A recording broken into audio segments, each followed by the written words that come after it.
On this week's episode of Devil's Trap Podcast, we've got 1 grimoire, 2 Plum sisters, 3 steps, and 5th base.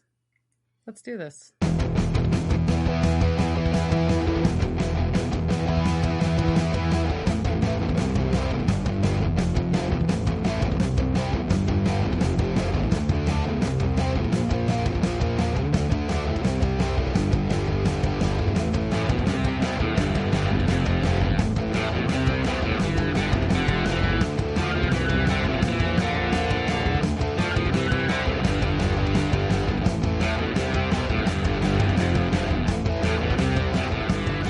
Welcome to this week's episode of Devil's Trap Podcast. I'm Diana.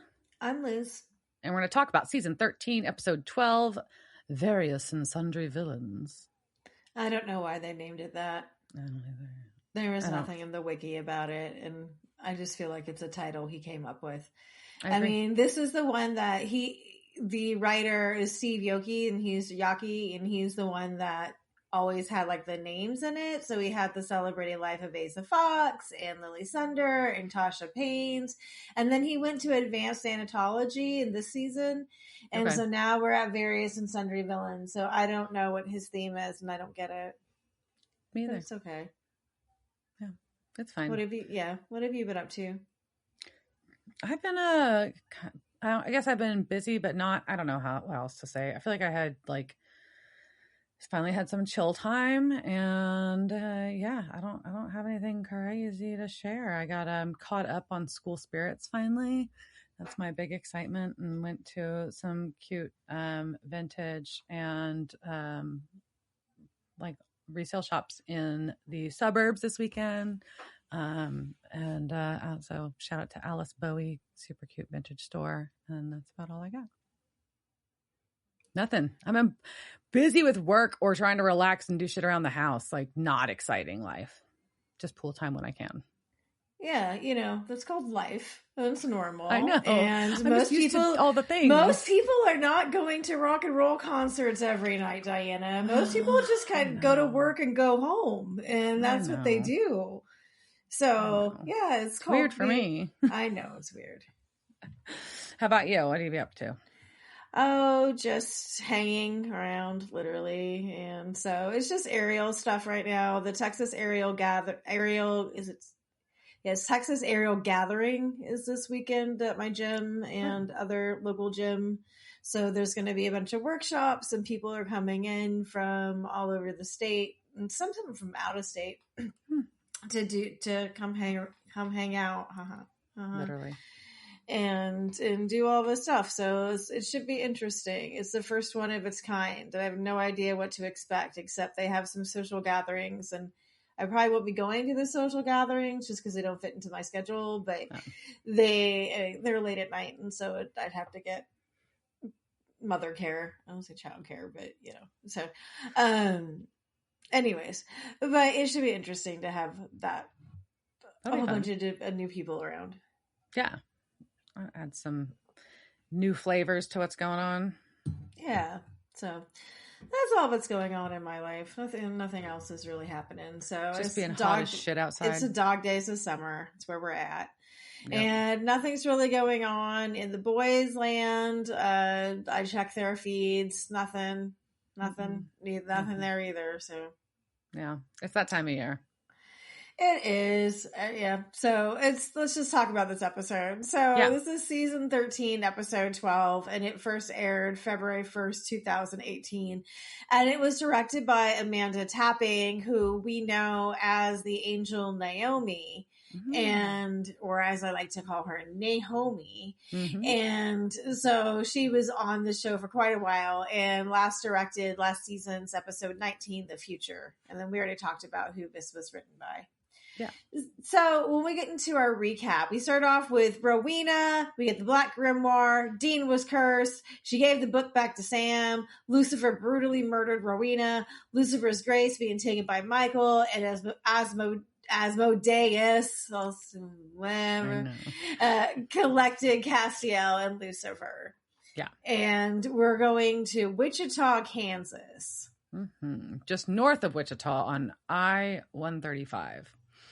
And we've got this long-haired dude's buying beer or liquor at the liquor store, and he knows the clerk who's reading his gun magazine. But he sees two cute chicks giggling an aisle over in the security mirror, and so he's going to go say hi to them. And as one of them walks by him and slips something in his pocket, and so we know this is bad news immediately. Yeah, it's sort of like, when you're not pickpocketing, what is the opposite of pickpocketing? Is that pocket picking? I don't know. No. Pocket pushing? Sure. So she does the opposite of whatever pickpocketing is, and puts in a hex bag in there, while the other one says some Latin, which is also never a good sign. No, not at all. If someone does that to you, you're in danger. You're in danger, girl.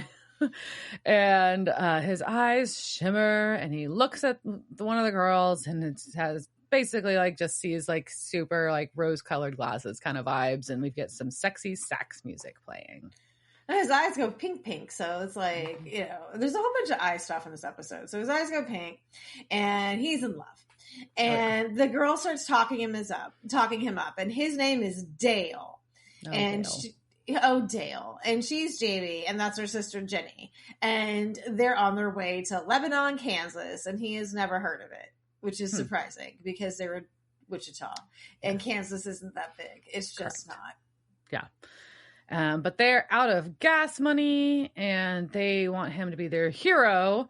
And that doesn't mean filling them up or giving them money for gas. They want him to take all of the money from the register and a couple of bottles of good vodka and meet them outside.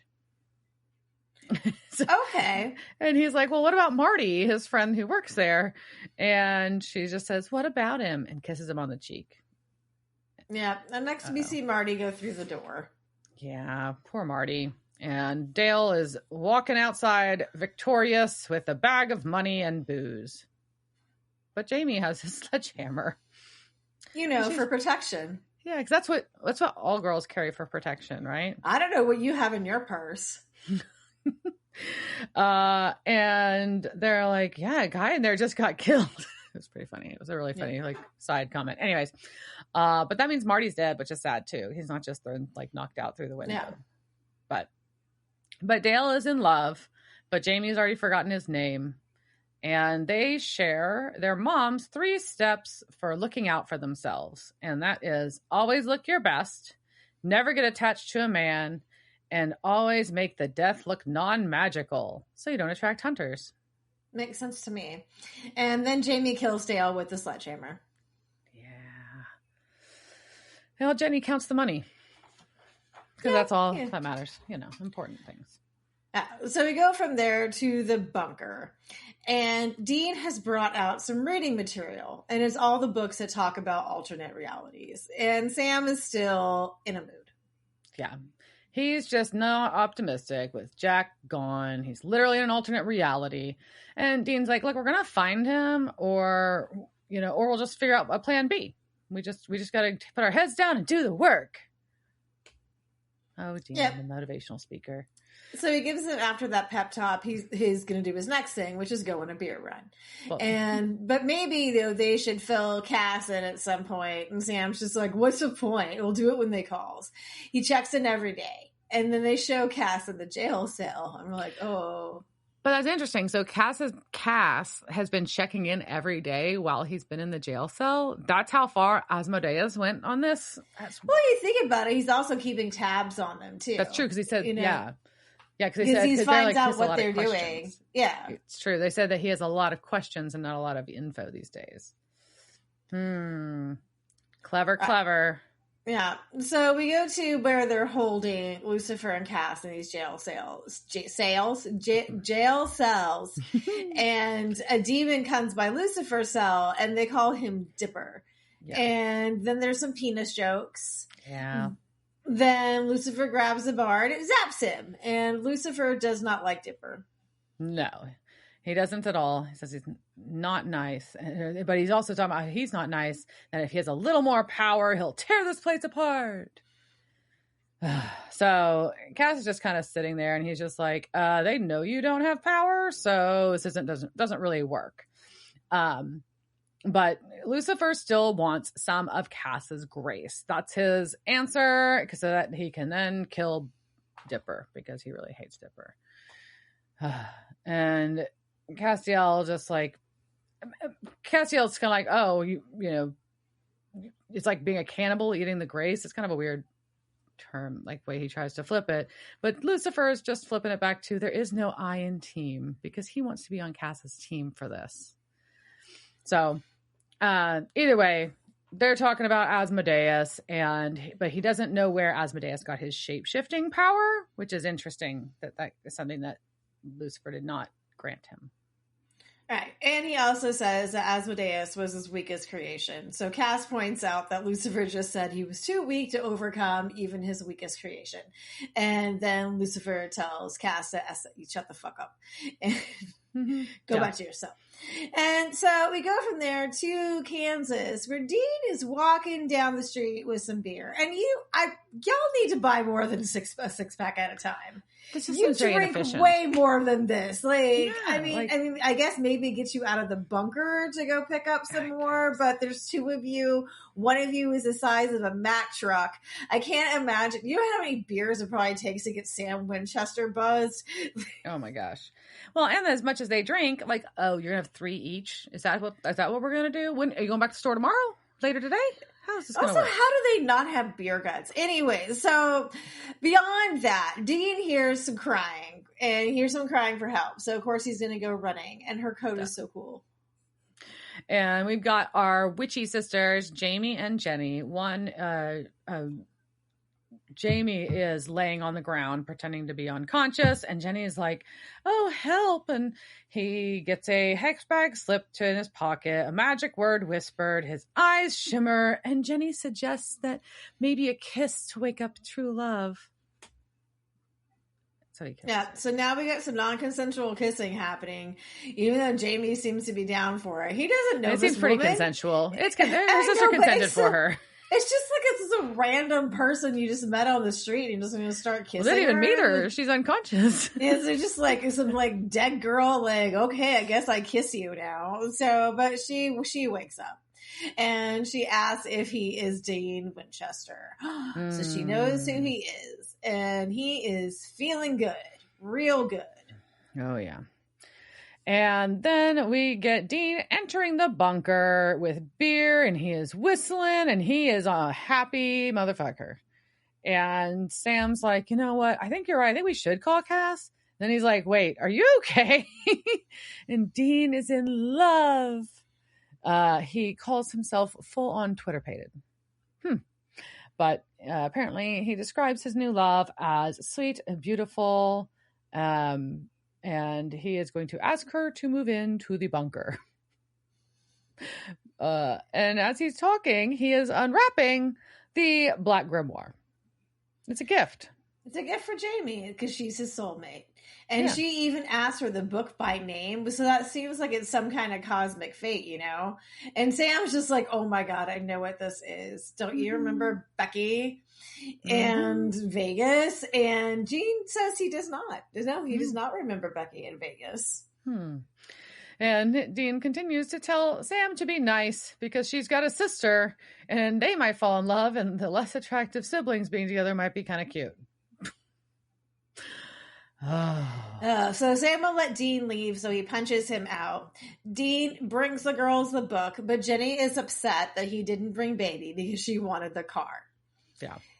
Jamie then tells Dean to close his eyes because good boys get a kiss, and she's got the sledgehammer ready to go, and she's about to whack him when here comes Sam squealing into the parking lot. Sam pulls out a gun, and Dean tackles him, and the girls decide to take off in case the one with the hair wins.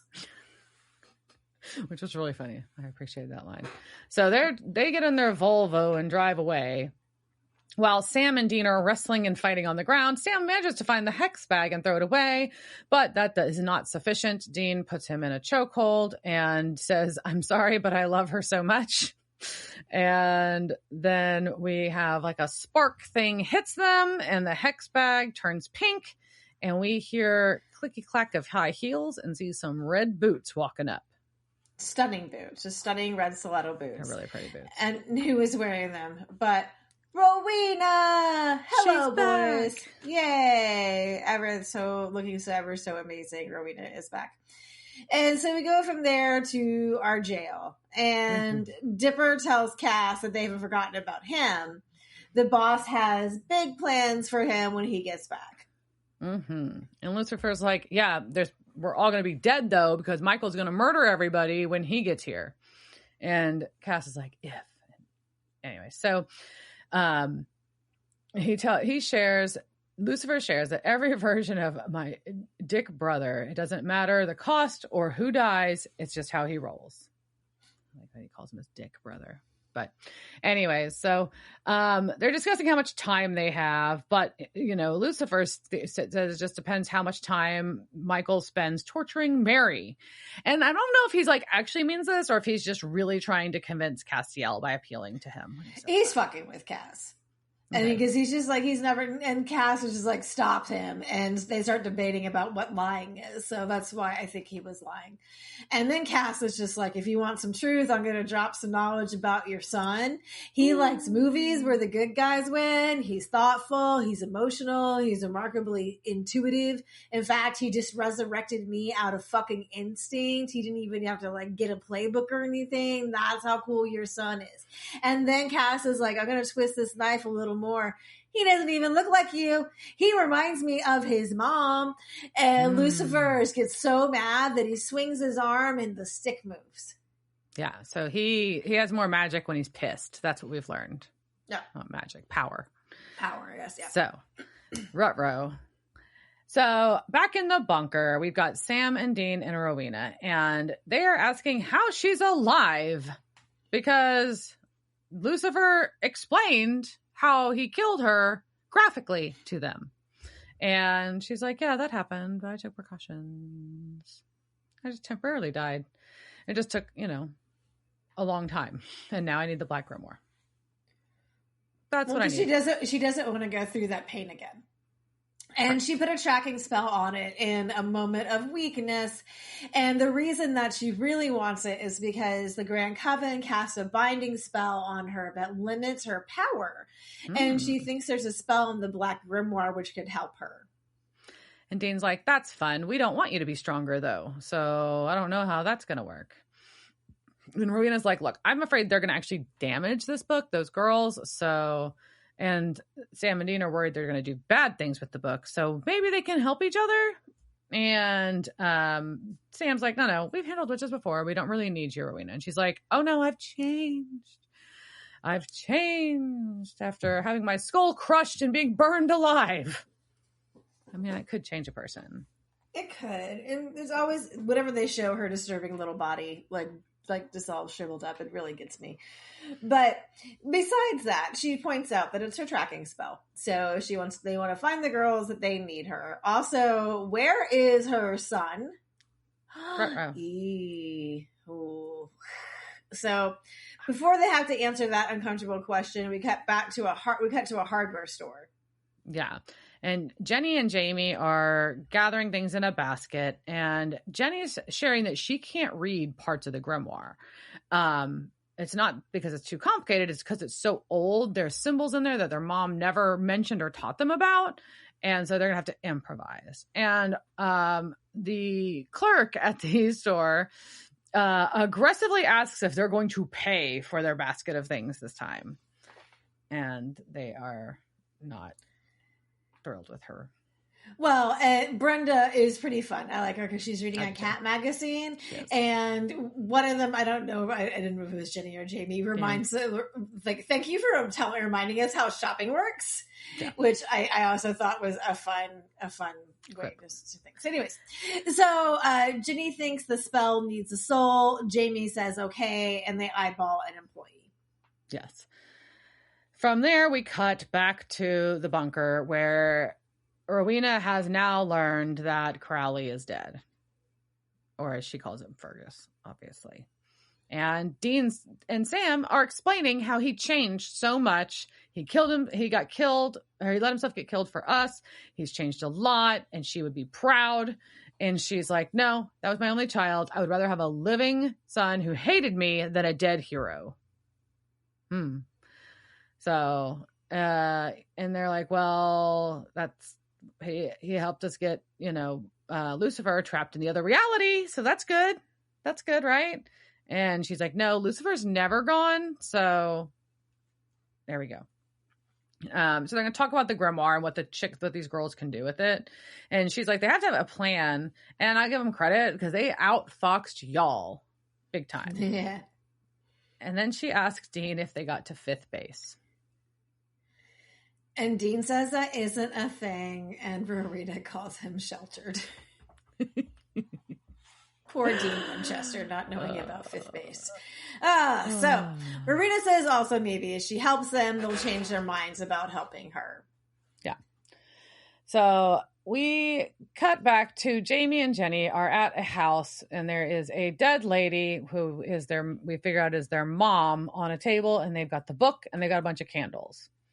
And Jenny's just not sure because she's having trouble with the spell, having trouble reading the grimoire because of how it's written. And Jamie is like, look, maybe it's time we just make a phone call. And they're like, no, we're not. Jenny's like, no, we're not asking for help. We'll figure this out. So they've got, they're looking at photos of them with their mom because they are trying to bring her back because apparently she was an amazing witch and she deserves to be alive, and that only this book can bring her back. And so they're going to cry because they miss their mom, which is very sad, except that they are going to have to go through every spell and crush skulls to do it. But yeah, and so after we have this heartwarming I believe in you speech in between us, we hear it, I believe in you too, Jenny. And we find out that the hardware store guy is there. Yeah. And Jenny then grabs a knife out of a mix of knives and asks if they still need a soul. And she goes and she stabs him in the heart. Yeah. He just sits there and bleeds. It's weird. Yeah, he does weird. That. So Sam, Dean, and Rowena arrive in Stillwater, Oklahoma, where she has tracked the book to. So she explains that it's not like GPS, but she knows it's in this vicinity and it's not moving. So Dean's going to be like, okay, Sam and Rowena, you stay here. I'm going to go ask around. And Rowena suggests that he start with women, as her best guess is that the girls aren't popular with other ladies. I can see that. So, and we cut back to the prison where Dipper is visiting Castiel and Lucifer. And he walks in on Castiel telling Lucifer that he's impotent and unnecessary and will die alone. And Dipper is very amused by overhearing Cass talk shit to Lucifer. But what this does is makes Lucifer big mad. And that means Lucifer has power. So he is able to pull Dipper up to the bars, not be affected by it, and says rage is a good motivator. And you forget I'm Lucifer. And then he uses his stick to stab Dipper in the neck. He does. Cass says someone got mad and broke his warding as they both exit their cages, and then he smites Dipper. And then Lucifer takes his angel blade because, of course, Dipper has an angel blade. Why does everybody have an angel blade? You're demons. You're not angels. Everybody has angel blades now. No. So back at Stillwater, Rowena is bored in the car, and we get this really great exchange between Sam and Rowena. And in it, Rowena asks if she can't enslave some town folk and just make them take us to the girls. And Sam responds, I'm very sure you can, but I'm also sure you shouldn't. And Rowena then responds with, bless your precious heart, you just described my entire life. I'm very sure you can, but I'm also sure you shouldn't. It's so good. That is good. And Sam asks her what her plan is, though, because he's like, you're still going to feel helpless even if you get the book after what he did to you. And she gets pissed and she's like, no. And shares that Lucifer showed her his true face. And now she's scared all the time. And Sam's like, I've seen it too. It keeps me up at night also. And he didn't deal with it. He just keeps pushing it down. Surprise! Doesn't talk about it. That's the Winchester way. It's the Winchester way. You didn't process your trauma. You just decided to shove it down and deal with it later. I am so surprised, Mr. Winchester. Because he doesn't know how to share. So Dean has made his way to our hardware store where Brenda is there and refers to the girls as the Plum sisters. He knows who they are. They are apparently popular and a mess of trouble and is not shocked that a man is looking for them. She guesses that they stole his heart and he can't live without them. He's like, no, they stole my book and I don't plan on being nice when I find them. And she is stoked about that, especially if he's going to be really mean. Because she is not a fan and gives him an address.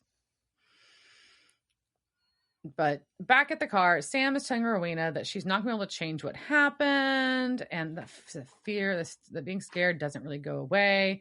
And she's upset and she's going to step out of the vehicle for a minute and get some air because she just needs a minute. And Dean walks up because he's returning to the vehicle. He's got the address. And Rowena was right. They are not fan favorites in the area. So she looks at the address and says, I did my part, and drops a hex bag and freezes Sam and Dean's feet to the ground and walks off. So then she goes into the house where Jenny is still having trouble with all this weird writing in the book. And they're like, well, maybe the problem was the soul. Maybe he was bad. Maybe he wasn't a good soul to begin with. And they're like, no, but I think it's the writing. And Rowena comes in and she's all, you were supposed to get the book and wait for me. She was in on it the whole time. What? I am shocked, Rowena. That doesn't sound like you at all. And so the girls hem and haw and say they can take care of themselves. And Rowena's like, look, I can still cast the spell like our deal. And then we take the book because, witches on your level, maybe you shouldn't have something this strong because, it's just not on your level. And that sets the girls off. And they're like, what do you mean we're not good enough? Mm-hmm. Because they already did the spell. Mostly. Ooh. And creepy dead mom enters the room. Zombie Here mom. comes Zombie mom.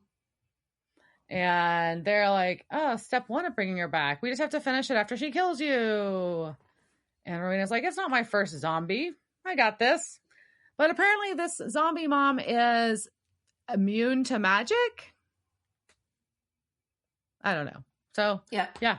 Magic proof. Magic proof zombie mom is totally going to eat Rowena's brain. But Dean is mad that Sam got played by letting Rowena get away. Because she just had to have a minute. And Sam's like, no, she was scared. And then he realizes or can reach the hex bag. So he's going to set it on fire. So they will be free and they are going to go kill witches. Yep. And we're going to talk about killing some witches because it is time for a lore.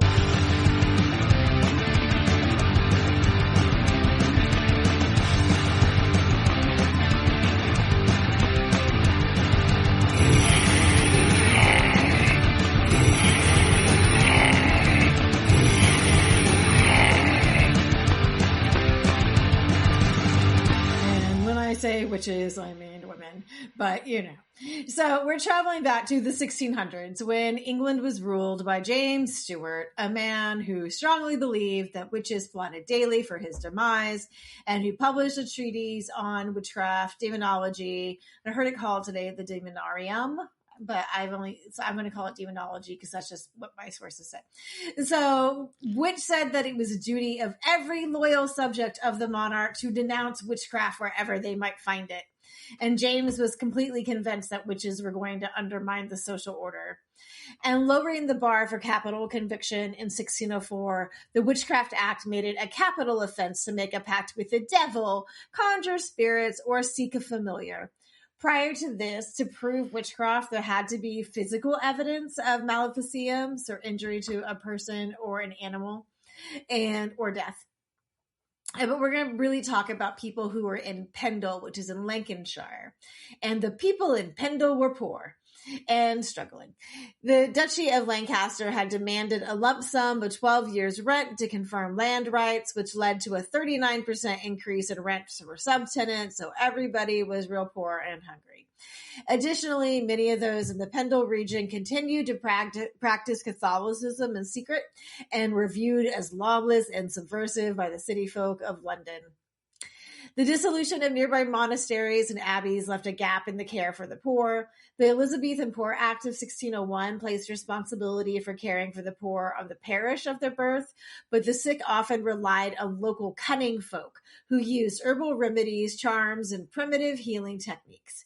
And two families, led by two elderly women, ran Pendle's cunning and folk magic business. The first was Elizabeth Southerns, known as Old Dimdyke or Mother Dimdyke, who lived at Malkin Tower with her daughter Elizabeth Device, a widow with 3 children, Allison, James, and Janet, or Janet. Dimdyke allegedly had been a witch for 50 years, and she was also blind. Allison acted as her guide through town, where they practiced their main occupation of begging. Allison, who was 17, was described as a peculiar girl who avoided eye contact and whose presence unsettled the people of Pendle. The court clerk Thomas Potts wrote, "Her eyes were as wide as dinner plates, and when she deigned to meet your gaze, you were paralyzed by her glassy stare. She never seemed quite there. It was disturbing." Oh. Most modern interpretations of the story diagnose her with neurodivergence, likely autism, and they're just like, she just was off, Oh. So the second family was led by Anne Whittle, known as Old Chaddocks, whose clan included her daughter Anne Redfern. The two families have been feuding for over 20 years, treating accusations of livestock diseases, illnesses, and misfortune. A theft of clothing and grain from Malkin Tower in 1601, likely by a member of the Chaddocks family, turned into a protection arrangement in which John Device paid Chaddocks a yearly tribute of oatmeal to ward off her malice. When John died, his family believed Chaddocks had killed him for stopping the payments. She didn't get her oatmeal, and he died. In March of 1612, Allison was begging on the road to Troughton Forest when she met the peddler John Law. She asked if he had any pens, Pins. Pens were rare goods commonly used in folk magic at the time, particularly in love divination and protection charms. And John said no and refused to loosen his peddler's sack for her. And peddler's sack just sounds dirty. Okay. So, rebuked, Allison uttered a curse. And as John turned to walk down the road, he collapsed, his face going slack, and he was unable to speak. Allison was convinced her familiar, a demonic black dog she called Fancy, caused the collapse. John's son, Abraham Law, brought a complaint that Allison and Fancy not only caused John Law's stroke, but that they continued to torment John in his sickbed. John had seen the great black dog, and sometimes Allison with the dog, staring dead-eyed at the sick man before leaving silently, which is slightly disturbing. That would be unsettling. Please don't come quietly, silently into a room, stare at me, and leave. I would not like that. But Abraham the son amended the story of the meeting on the road to say that John had, in fact, given Allison the pens, meaning that Allison had no motive for cursing John, and she did it only because she was a witch filled with malice. Not that it'd be even better if she had a reason for it, but, there's just for no reason, she was just like, ah! So Allison was brought... vengeful or just mean. That was the options.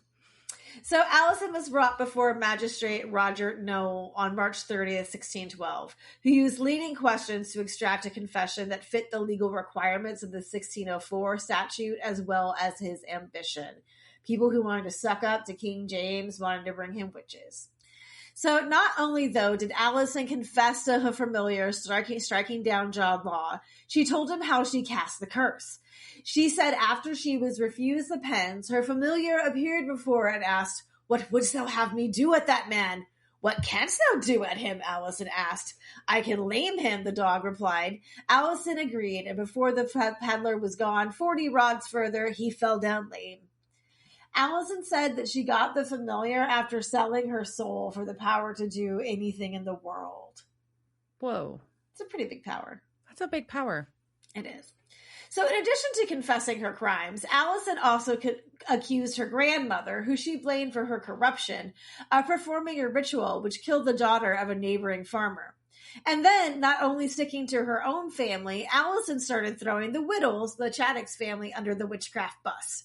She accused old Chaddix of killing one of her friends for laughing at her and other various witchy crimes. Roger Knoll then interviewed Dimdyke and Old Chaddix, who both freely admitted to practicing witchcraft. Dimdyke said she had made the pact with her familiar Tib when she turned 60. Old Chaddix got her familiar 5 years later. Both familiars took the form of young men who offered to do the women's bidding in return for their souls and gave the women powers to heal and curse. Whoa. The magic they practiced combined. I really hope they were hot young men. I left that part out. I'm just assuming that they were. I think that's a given, right? I think it is. So some magic took the form of sympathetic magic, which involved the making and using of items that resemble the people they wish to have influence over. Some involved charms that combined folk beliefs with the elements of Catholic prayers. Dimdyke would create a picture of clay of her victims to focus her will. She would prick it with a pen or thorn in places where she wanted the person to get ill. So kind of like a puppet or what we call a voodoo doll. If she wanted to kill the person, she'd burn the clay. So after these conversations, Allison, Dimdyke, Chaddix, and Anne Redfern, Chaddix's daughter, were arrested. After this, on Good Friday, which was April 10th, it is said there was a witches' sabbat at Malkin Tower, plotting to blow up Lancaster Castle and to hex the jailer to death. In reality, most of the gathering were elderly women.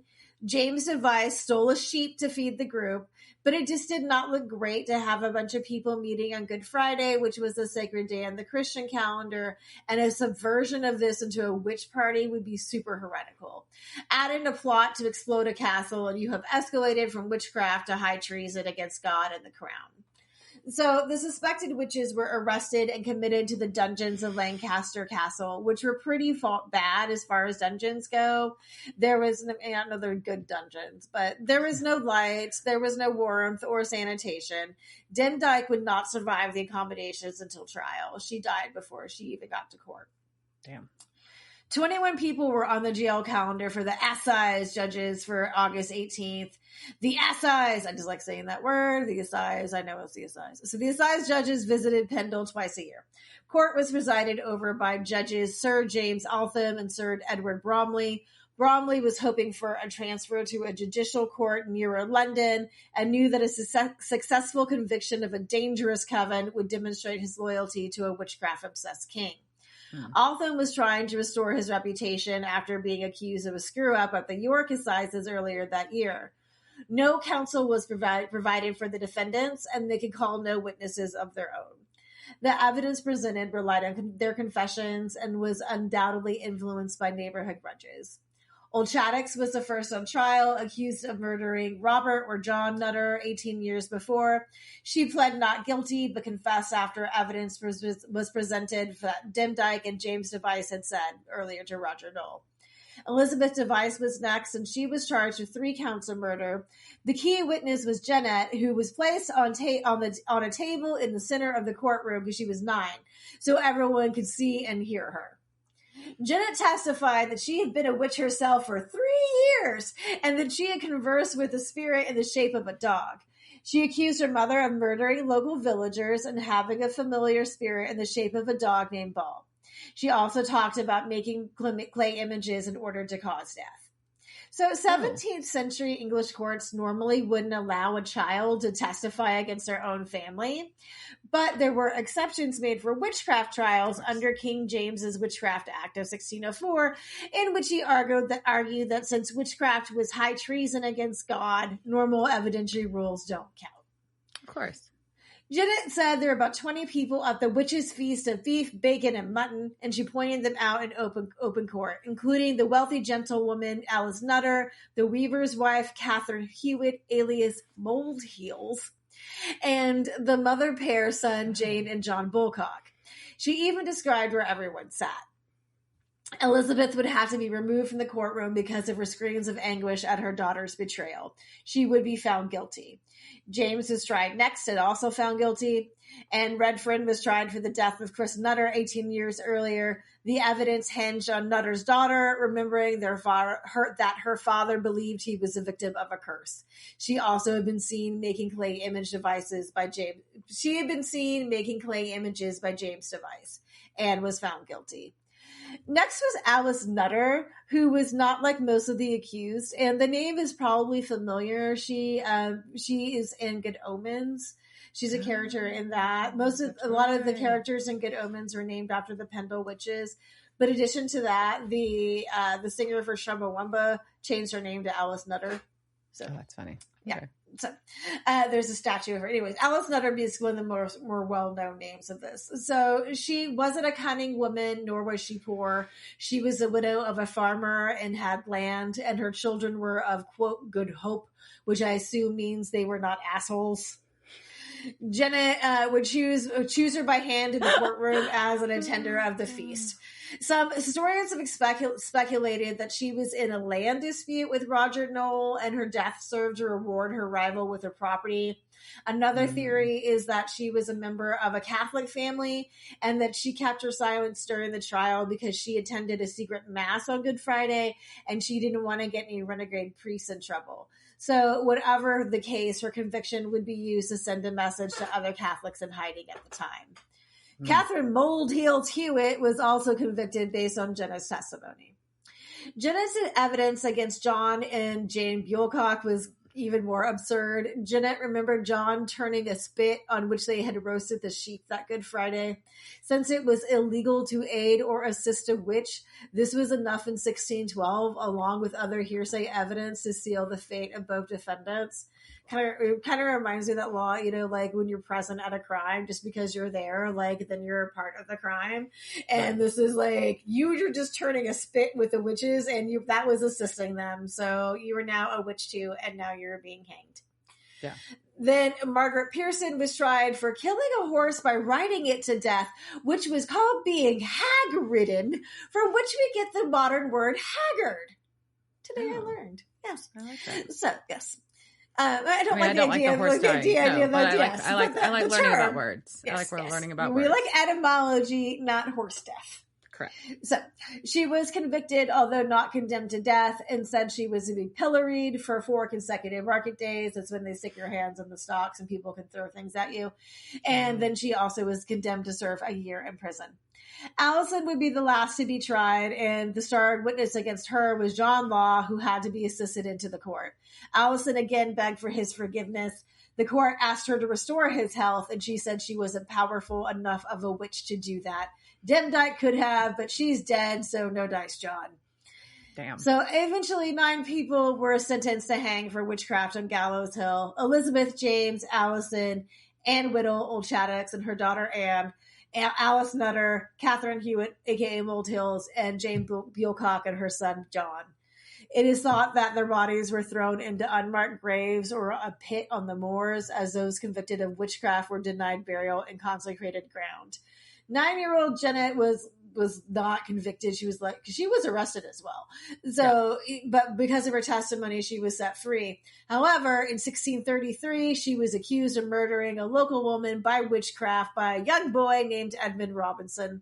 First, she was found guilty along with 16 others, but when Edmund's story was found to be fabricated, she was acquitted. It is likely that she was too poor to pay the board fees required for release from Lancaster Castle, and she may have died in the same dungeon her grandmother did, as she disappeared from the records, so we're unsure of her fate. Damn. The book on this case, written by Thomas Potts. A little karmic, too, probably. Yeah, a little bit. So the book on this case, written by Thomas Potts, was included in a reference manual for magistrates, including those in the colonies in America, leading to the use of children's testimony in witchcraft trials, which is what would lead to the demise of the witches in Salem. Oof. So we have this witchcraft trial this is where they were like, little kids can come up and say whatever they want, and we will believe them. Yeah, that's... Huh. That was a trial of the Pendle Witches. Wild. Yeah. I mean, it's sad. It is sad, but it's always fascinating, how these, and just how the poor laws come into effect. And we'll at some point, when we have another witch we may do, there is 3 other witches that were tried at the same time as the Pendle Witches who were actually acquitted, and that's an interesting story, but it was too long for this, so we may come back to them. But yeah, just I don't know. I like witchcraft stories, and even if they're sad. Well, I know, shocking. So let's get back to this witchcraft story, but we're not into witchcraft right now. So we are at Lucifer and Cass. And they are free after they fought off 4 more demons. And Lucifer is still trying to convince Castiel to give him some grace, because this would be so much easier if he was stronger. They just fought side by side. Don't you trust me? And Castiel's like, no, you've betrayed me a bunch. You betray everybody. Why the fuck would I trust you? You are Lucifer. Yeah. And so Lucifer's eyes glow, and Castiel stabs him. And his eyes flicker, like sputtering out. Between red and normal eyes. So that's also, Cass has also gotten an angel blade during this fight. So of course he did. Ah! So back in Stillwater, Oklahoma, Rowena offers to help. The girls say it's too late, but Sam and Dean have shown up, and the girls aren't afraid of guns until Dean tells them they have witch-killing bullets, which seems dumb because now the witches fling them and they fight. I think they go guns and then you shoot them, and then you say witch-killing bullets. Correct. You don't go witch-killing bullets so they can get away. Correct. It seems like there was a lot of talk that prevented them from winning this. Yeah. So we've got Sam and Dean fighting 2 witches. Rowena's in the bathroom getting the door broken down by the magic immune zombie mom. And the Dean points out that the girls are really weirdly strong. Could it be a spell? And Jamie's like, you think? And it is a rough fight. They are barely holding their own. And finally, Dean tells Rowena to shoot one of them in the head. The zombie. No, because Rowena's losing the fight to the zombie and wants a suggestion. So Dean's like, try shooting it in the head. Yeah. And then she gets the gun. And she is able to do that. And then she comes out and says a spell, and the girls let Sam and Dean go and immediately start bleeding from their eyeballs. They turn into the rage monsters, as that's the spell that Rowena casts, and then she tells them to end it. And they don't go after the Winchesters, they go after each other. Yeah. It's kind of dark, and they stab and beat each other to death. They do. That's the end of the Plum sisters. So the Plum sisters have been demised. Rowena has the book, but the boys don't want her to keep it because they are mean. Yeah. And she's like, this was not just a double cross, it was a triple cross. She's like, but I am on your side the entire time, boys. I'm so special. And then she begs Sam for the spell because she can't be helpless again. Yeah. But Sam just takes the book from her and she walks away. Yeah. So it's time for beers in the bunker. And Dean can't believe that he got put under a love spell and got clocked by a witch with a hammer. Yeah, I'm saying he got hammered by a witch. And then Sam brings up, and zombie mom, and those are the details that solve the story. And then Dean says some stuff. He's like, like getting beat up by a girl. That's a story I want to tell someone. And then Sam points out that girls beat them up all the time. That's right, true. Sam. Sure. It's true. Facts. And Dean acknowledges it's true. And but Dean wants to remind Sam that Rowena is not their friend, because he has already discovered this and wants to point out that when you open the Black Grimoire, there's a page missing. And he knows that that Rowena got in Sam's head, and he gave her that page that she wanted for that spell. And Sam's like, look, if she wants to break bad, I'll hunt her down. Like, if she goes evil again on us. But right now, I know she's right. I've seen, what she's seen. And I hope that, I hope she makes Lucifer suffer. Bam. And Sam finally kind of talks about, he wants to open up about the dark place in his head. because he knows what Rowena's dealing with. She's not the only one who's felt helpless. We had a plan. We were going to help Jack. We were going to bring Mom back. And that's what kept me from spinning off the rails. And now there's nothing. And so Dean's like, we'll figure it out. And Sam's like, I'm going to go to bed. Yeah, so Sam's still Moby, and Dean can't walk because he got hammered by a witch. Yes. And then we go to Rowena's candle shop, which is what I'm calling wherever she is at. I don't know if it is a hotel or looks her like a apartment. Hotel with a lot of candles. It is a fire hazard, ma'am. It's not only a fire hazard, she also painted all over the floor. So, security deposits gone, fire hazard, all the things. I'm sure it smells good, but I'm surprised she's not even setting off some smoke alarms in here. But so she's making some Eggos, and then everything goes all crazy, and she cuts her throat, and her eyes get all bloody, and we see some purple glowy chains on her that come off. Yeah. And now she has violet glowy eyes. Hooray. That seems great. Yay. It does seem fun. And actually, this is a nice contact solution there. Bam! I got violet eyes. Look at me. I'm Elizabeth Taylor. And that's our episode. She broke the binds. She broke the ties that bound her or something. So, and they were purple. They were purple. They're pretty. So do we have some purple people eaters to talk about? Casting couch. It's the casting couch. Were they on that show that time with that guy? La la la la la la la la la la la la. Yes, we have some cast to talk about. We've got Jenny Plum was played by Elise Gatien, and she's been in episodes of Smallville and iZombie and Unreal and Ghost Wars. She was Candace, or CJ, in Tower Prep as a recurring character. She's a young woman in 50 Shades of Grey, and Lark in Virgin River as a recurring character. Jamie Plum was played by Jordan Claire Robbins. She has been in episodes of the series 12 Monkeys and iZombie, and she is Grace in Umbrella Academy, a regular character there. Dipper was played by Shane Dean. He's been in Arrow, Fear of the Walking Dead, X-Files, and Man in the High Castle.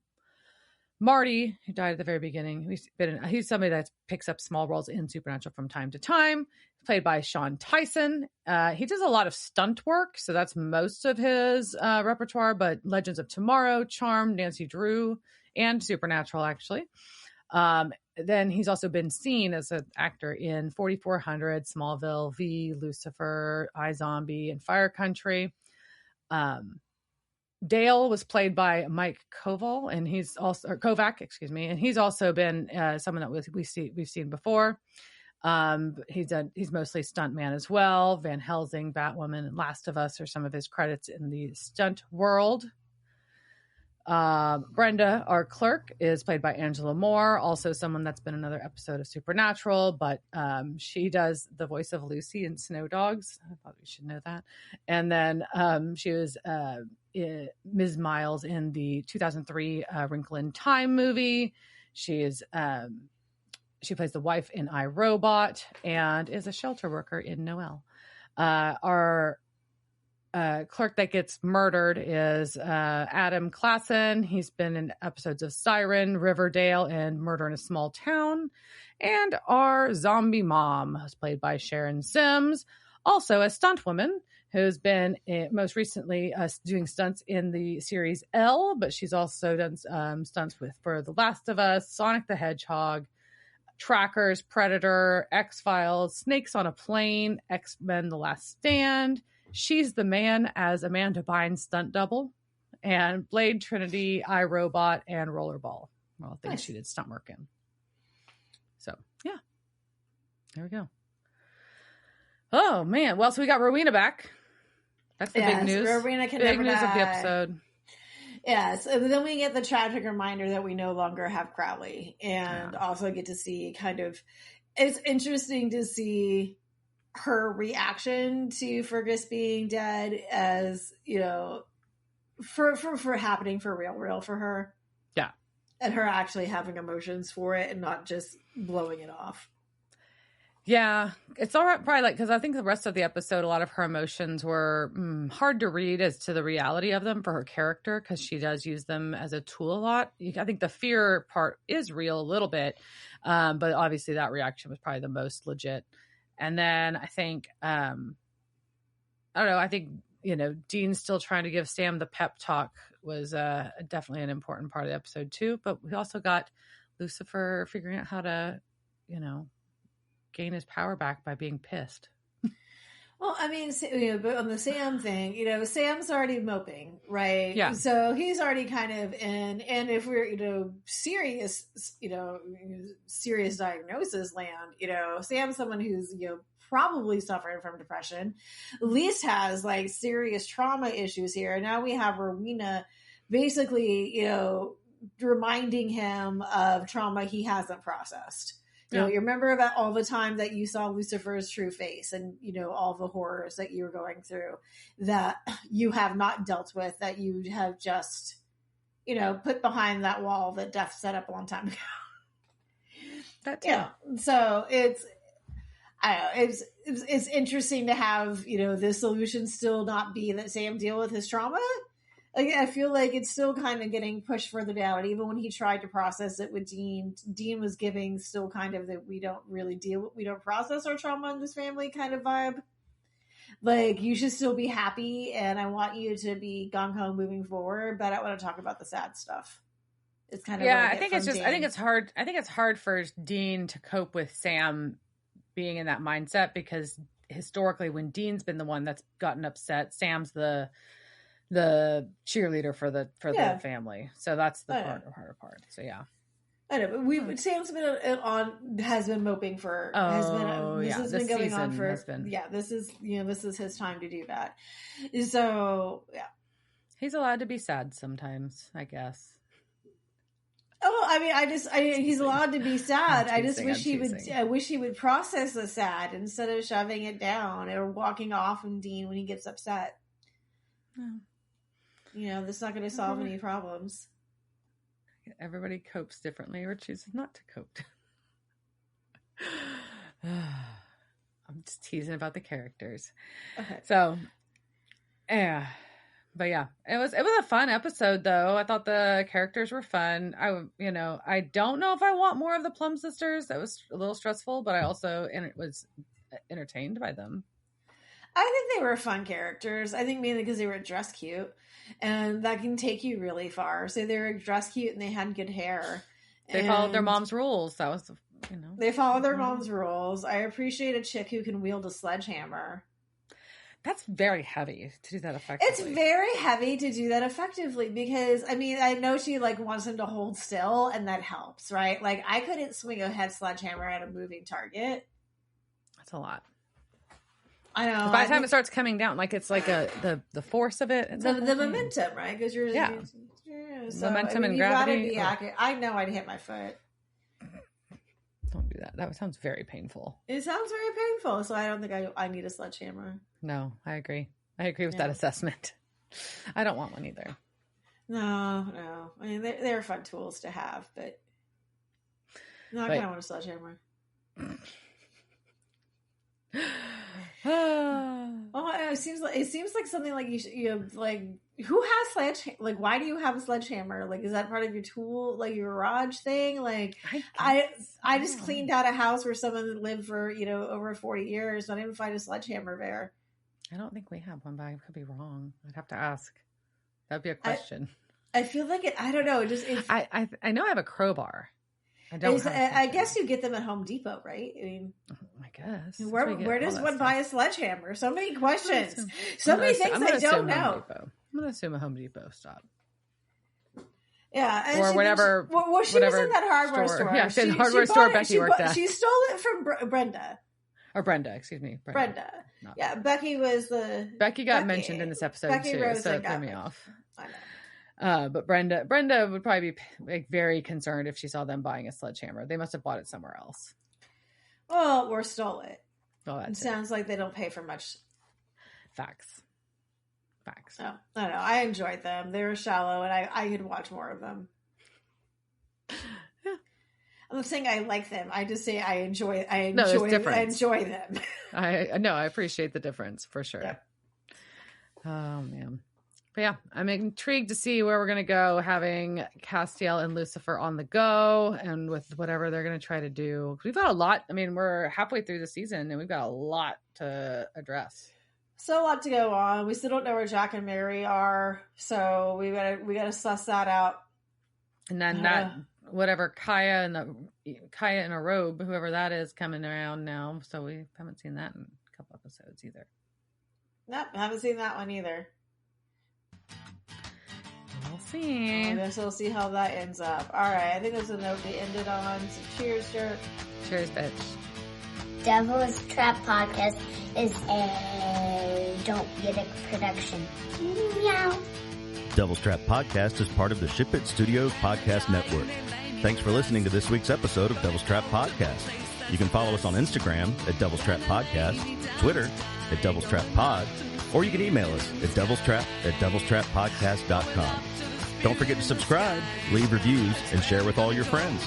We're at all your favorite podcast outlets and at devilstrappodcast.com. I'm Babe. Thanks for tuning in, and we'll see you next time.